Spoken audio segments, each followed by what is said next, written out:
যাই আজকে আমি গুলগুলা বানাবো। দেখো এখানে সব আমি মিক্স করে নিয়েছি, ময়দা, সুজি, চিনি, পানমৌরি এবং কুচি কুচি করে নারকেল দিয়েছি,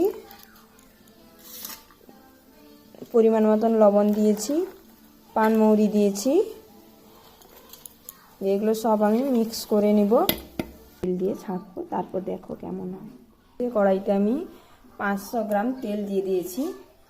500 গ্রাম তেল দিয়েছি, এটা একটু গরম হোক, তারপর আমি জিনিসটা দেখো বন্ধুরা কীভাবে তেলে দিতে ফুলে ভেসে উঠেছে, দেখেছো? এরকম ফুলে ভেসে উঠেছে বন্ধুরা। এইটুকুনি আমি ছাড়ছি, দেখো কতটুকু, এইটুকুনি আমি ছাড়ছি আর ফুলে উঠছে। দেখেছো কিভাবে ফুলে উঠছে? দেখেছো বন্ধুরা কতটুকু আমি দেখিয়েছি তোমাদেরকে, ছাড়ছি আর ফুলছে। দেখেছো কেমন কিভাবে ফুলে উঠছে? এই দেখো বন্ধুরা, দেখেছো?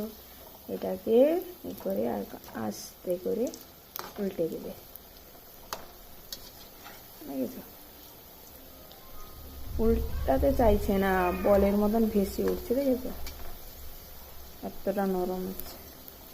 অনেকে বানাতে জানে না, শক্ত করে ফেলে, তো আমি এই টিপসটা দিলাম। এই টিপসটা অনুযায়ী বানালে দেখতে কত সুন্দর হবে,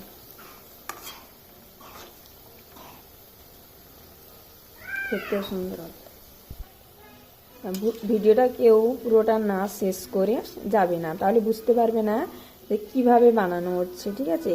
এতে গোলানোর কাছে সব, তোমার গোলানো যদি একটু শক্ত হয়ে যায় তাহলে পিঠেটা এরকম নরম বা ফুলবে না, শক্ত হয়ে যাবে।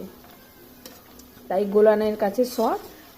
পুরো ভিডিওটা সম্পূর্ণ দেখো কিভাবে হচ্ছে, আমি দেখাবো, একটা ভেঙে দেখাবো কিভাবে ভিতরে নরম হয়েছে, সফট হয়েছে, খেতে কত সুন্দর হবে। পুরো ভিডিওটা না দেখে যাবে না, কিভাবে কতক্ষণ ভাজতে হবে, কিভাবে লালটা করে তুলতে হবে, নাহলে হালকা ভেজে তুলে নিলে ভিতরে কাঁচা থেকে যাবে, বেশি ভাজলে একটু শক্ত কড়া হয়ে যাবে। শক্ত হবে না, যেমন